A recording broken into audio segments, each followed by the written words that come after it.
drive around in my car. I wanna be a singer and a rock and roll star. I wanna be a doctor, that'd be cool. I wanna be on TV like Steve Poole. When I grow up, I wanna have some fun, work real hard and get my job done. Take a look around the world and see just what I wanna be. I wanna be an engineer and drive a train. I wanna be a scientist and use my brain. I wanna drive a truck on the open road, wheels rolling to deliver my load.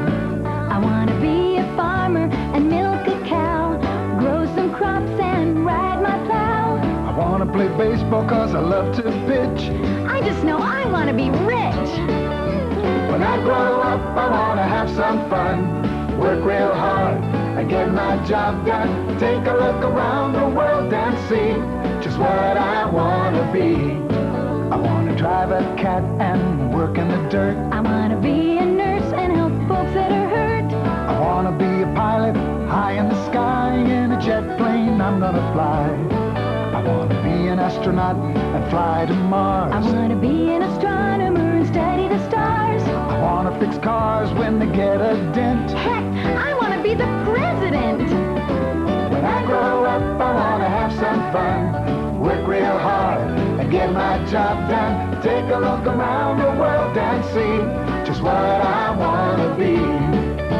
When I grow up, I wanna have some fun, work real hard and get my job done. Take a look around the world and see just what I wanna be. Just what I wanna be. Hi there, I'm Steve Poole. Can you see this? This is a leopard gecko. Isn't that an interesting animal? If you've ever dreamed of working with animals when you grow up, you've come to the right place, because these kids are interested in the same thing. Say hi, kids. Hi!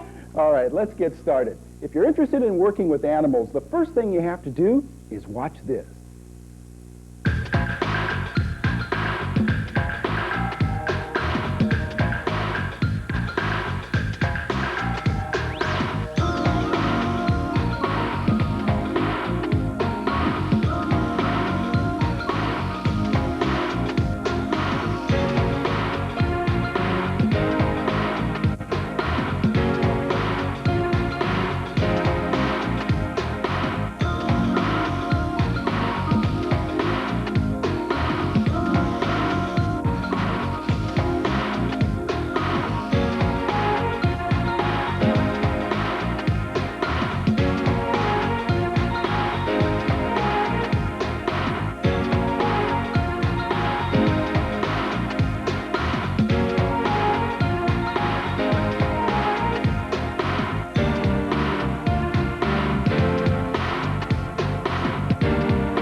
It seems that everybody likes animals. They can be majestic and kind of scary, cute and playful, and even funny sometimes.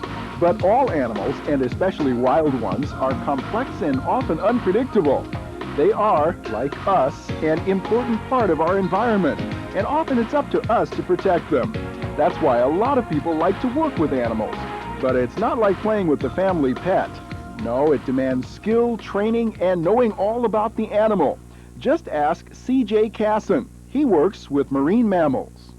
A lot of it's just intuition. With a sea otter, by the time you see that it's sick, it's usually pretty late. So you just try to watch him every day and look at little signs. Bajo especially, you know, he's a curious, somewhat aggressive animal, and you learn his person, like you would learn your kid's personality. You look at their eyes, and if their eyes aren't clear and they're not kind of, you know, that perky little guy that you'd see at home, then you know something's wrong, and then you try to figure out what.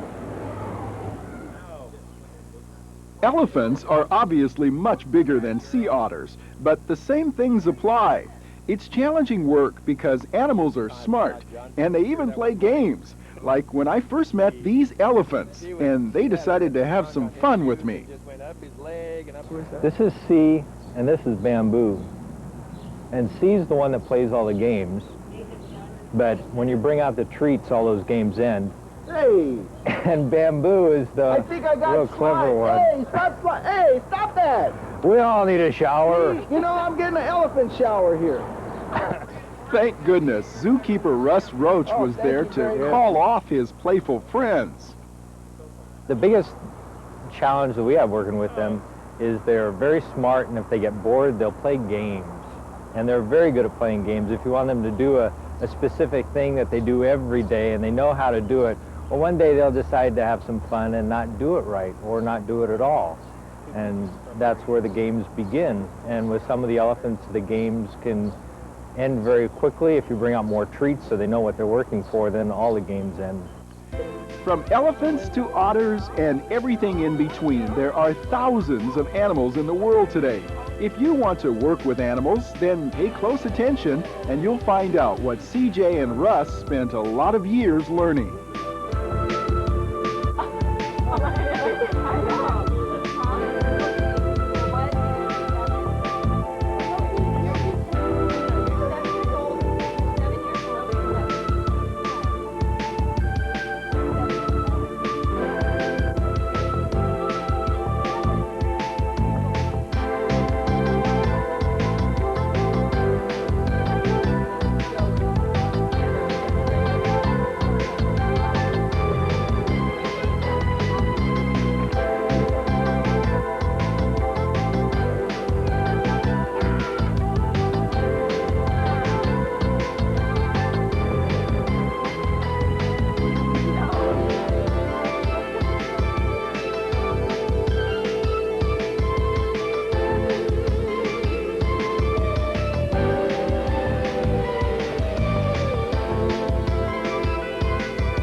Do you have to go to school to work with animals?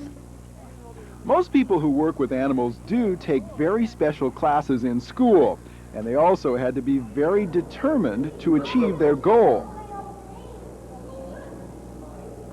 I was just getting tired of school, so I came back, and it was the week the aquarium opened. So I came down here and I thought, well, this is pretty interesting, and I thought, it's a natural for me because I know the creatures quite a bit, and I've seen them all my life. And so I went to the School of Fisheries, and the next thing you know, I started volunteering here, and which is an excellent way to get into the industry, is volunteering. And actually, the day I graduated, I got a job. It worked out perfect for me. Janice Jocelyn is a senior veterinarian. She had to go to school for years and be trained as much as any other doctor. Well, when I was in vet school, I learned how to work with dogs and cats and cows and horses, and essentially an elephant is a horse, if you look at the physiology and how the body works, and ostrich is a chicken, and you just relate that medicine that you learned, the basic medicine, to the exotic animal medicine. Now, I didn't learn much about snakes, and I didn't learn much about primates, because primates are really related to humans.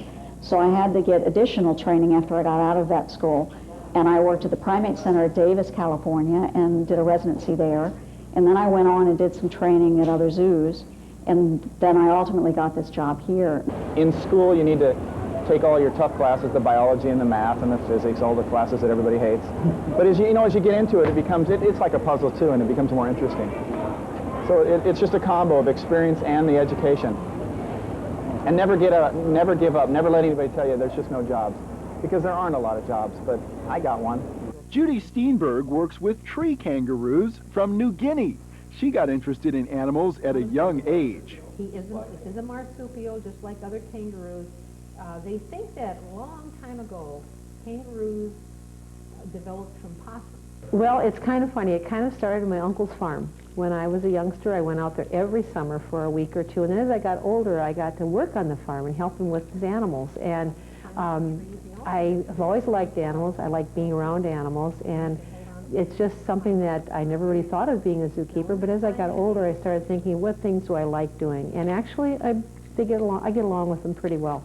And that's important too.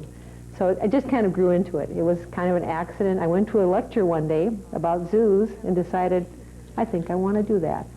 Judy also says it really helps to have a college education. You learn a lot in college, and there's so much competition for zookeeping jobs right now that helps you a whole lot. You should get a biology degree or zoology, something in the animal sciences area. But one of the things I'd like all children to understand is that communication is the most important part of this job. If I have a sick animal and I need to talk to the vet, I've got to be able to communicate either in writing or talking to them. Getting along with people is so important because, in a way, the zookeeper is the voice of the animal. They can't talk for themselves. Judy also keeps extensive records on her animals in order to learn about their behavior. That way, other zookeepers can benefit from her research. That means spending a lot of time working with a computer. This is a much better way to keep track of animals than just with pencil and paper. So you need to learn how to use computers. That's going to have to be something that is part of zookeepers' jobs in the future. What do they eat?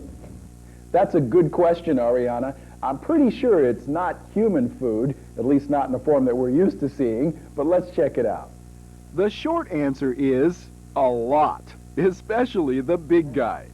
They eat about 50 to 60 pounds of Timothy hay every day, and then they're also getting about 15, 20 pounds of carrots and about 10 or 12 pounds of grain. But what they really like are big, fleshy, fruity things. To watch an elephant eat watermelon is a real treat. So they get that thing up into them, and then they jam it into their mouth, and the juices are going all the way down, and it's a real mess, and they really love it. Now, the otters, as you might guess, love seafood. And they not only eat it, they have fun with it. The sea otter is the only marine mammal that actually uses tools. And if we give them two, say if we give Itika here 2 clams, maybe she'll go out and demonstrate the fine art of tool-using behaviors. They'll actually pick up a rock or maybe a chainsaw or something and break their food open, and maybe she'll, there she goes. Nope. There we go. So you can see they're pretty efficient at breaking their food open. If there was say a big scallop attached to a rock wall underwater somewhere, they'd be diving along, they'd find another rock to smash it off the wall. We'll feed them 5 times a day, and each otter eats 25% of its body weight per day. So the Bajo, the male, he's actually consuming 22 pounds of meat in a day right now. It costs anywhere from $5,000 to $10,000 a year to feed one otter. Judy's tree kangaroos, not surprisingly, love to eat plants.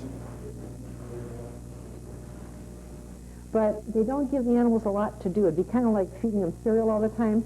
This is called browse. Now, in the wild, this tree kangaroo would be eating leaves and buds and flowers and sometimes maybe even a few insects. And what I've given him is elm leaves, and he loves them, as you can see. And that's a very natural diet for him. He needs a lot of bulk, a lot of fiber in his diet. And so we give him these leaves. It also gives him something to do. He'll take 10, 15 minutes to eat through these leaves, where if I give him his little biscuits, 10 minutes, a few minutes they're gone. Very, very quickly they're gone. Yes, there is a lot of thought that goes into the diet for animals. We try to come up with a diet that's similar in composition to what they'd eat in the wild. But they're just like kids in a candy store, and if you gave them all fruits, they'd go through and pick out all the yummies. So we have to carefully balance the diet so they get good, wholesome food in addition to the treats.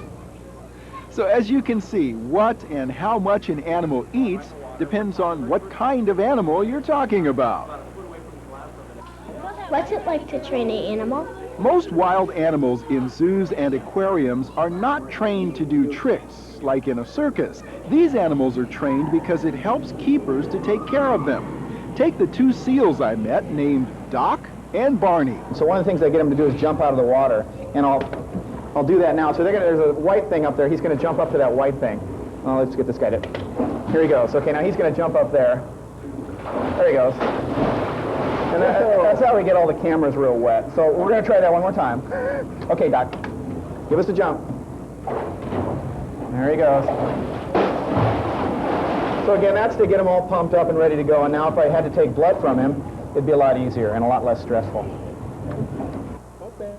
Like the seals, the elephants also have to be trained to do various things. And as the trainer, you really have to think about what you're doing. For instance, to pick up a stick or to hold something in its trunk, how do you get it to do that?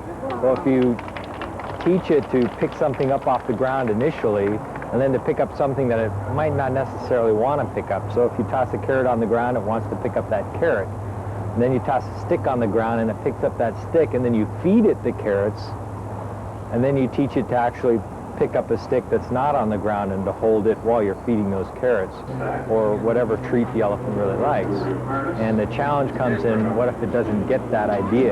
Then you have to think of another way of teaching it. Why, Doc and Barney are even trained to get their teeth brushed. It's pretty funny.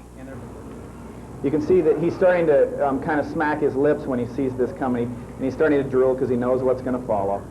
He tolerates this, but it doesn't mean he likes it. So what we do here is, this is an electric, it's a Sonicare toothbrush, and it kind of vibrates back and forth. Steve, don't you use one of these? Yes, I do. And Steve's teeth are very white, but not quite as white as Doc's. And so I turn it on, and he opens up. No, stop biting. Relax, relax. And I just rub it up and down, kind of stimulate his gums. Doc, target. You get the bottom a little bit. Okay, one more time on the top. Let's target open. In many ways, wild animals are like us in that they have a daily routine and they need plenty of rest. Actually, they sleep laying down most of the time, and they might get up around 4 o'clock in the morning and stand and eat a little bit and wait and wait and wait and wait until we get here in the morning. And then they go out in the yard and play with each other, and we bring them in to the barn for their morning bath. And oh, what a bath it is.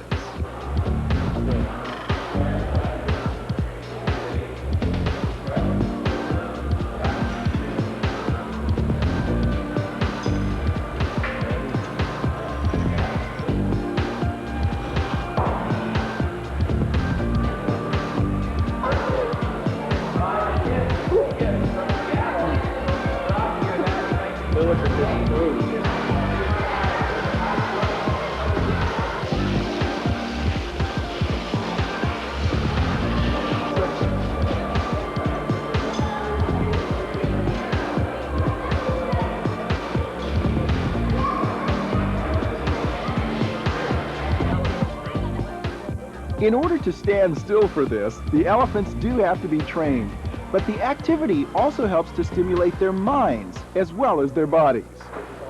We take care of them, so they have to cooperate with us so that we can take care of them. They're also really intelligent. They're very smart.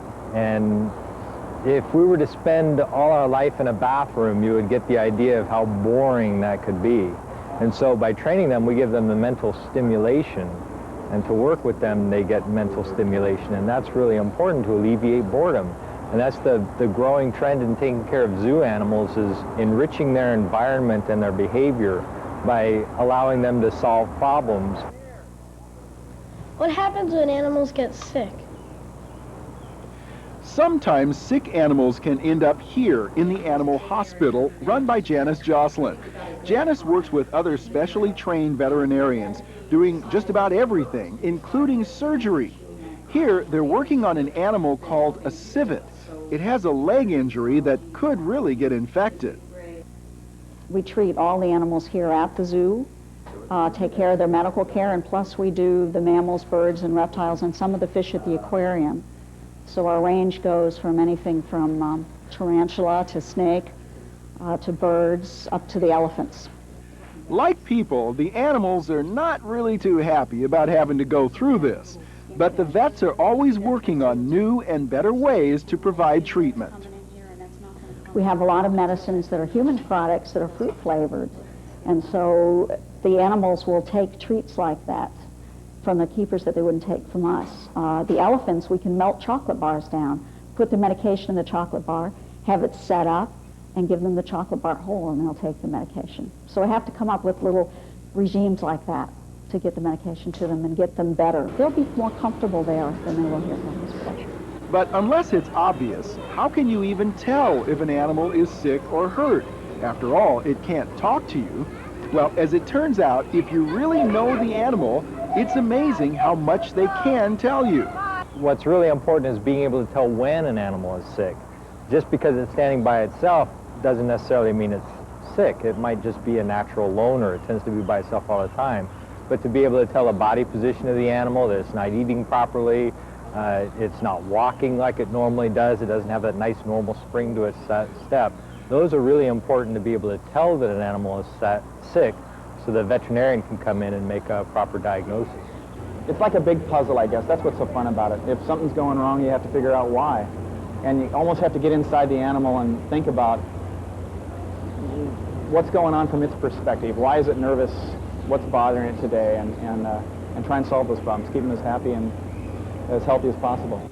Unfortunately, sometimes an animal dies, and that can be very emotional. When you lose an animal, you have to learn from it and then make it better for the others. And every time something goes wrong or an animal dies or gets sick, we do learn something, and we take that information and we move on to the next step, and we use it to make life better in the future.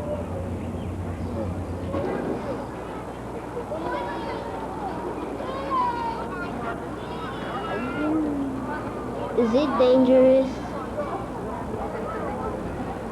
Working with wild animals, you always have to remember that they are not house pets. They can be unpredictable.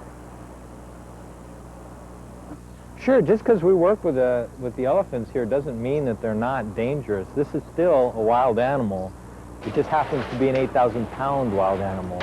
And it's still a wild animal, so it can be wild anytime it wants to. And so one of the hardest things to learn in taking care of animals is common sense. And so to be able to understand that this animal might be aggressive and it's acting a little bit aggressive, or that I'm way over here and my backup person is way over there, and so that we're at a distance where we're not safe for each other anymore. And you also have to watch out, because even if the animal knows you, he might still decide to bite you. Well, I try not to let them bite me, but I haven't bitten. I've been footed by an eagle. You know, eagles have those very large claws, and I managed to get one caught right here.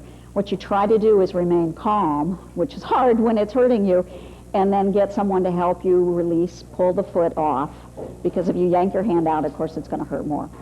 Ouch. Ouch. Big time ouch. And it didn't hurt at first, because I just sat there and I didn't want to do anything, because if I pull away, then it has my finger forever, and it's not going to give it back. So I sat there and I tried to tweak its nose. It didn't want to let go. And once they got you, it's with a lot of animals. My advice is, if you get bit by one of these otters today, don't pull away, because it'll keep your hand. And, you look pretty funny on television without a hand. Boy, that's for sure. But the danger of working with animals is actually quite small. Mainly what you get out of it is a lot of satisfaction, knowing that you can help a species that might be endangered. Being this close to them, goofing off with them and watching them goof off and be silly, that's really exciting.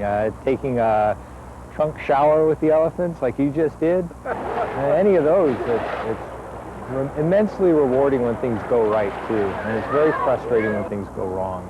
And that's part of the job.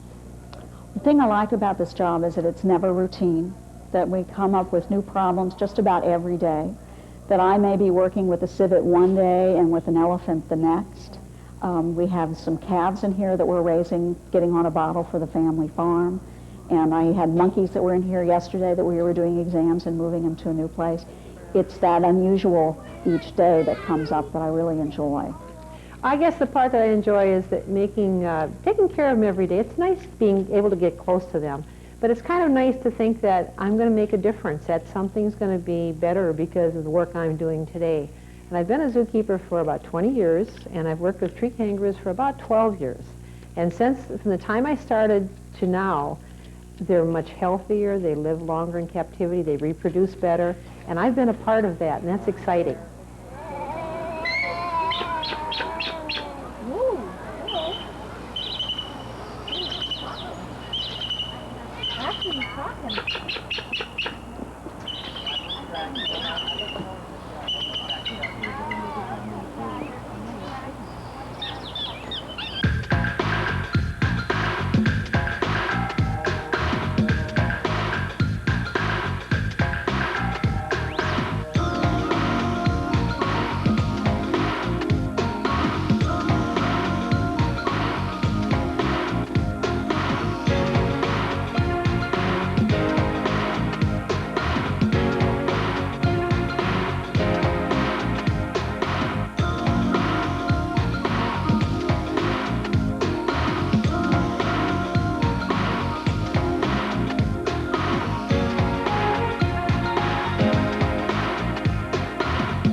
you've learned something, and thanks for joining us.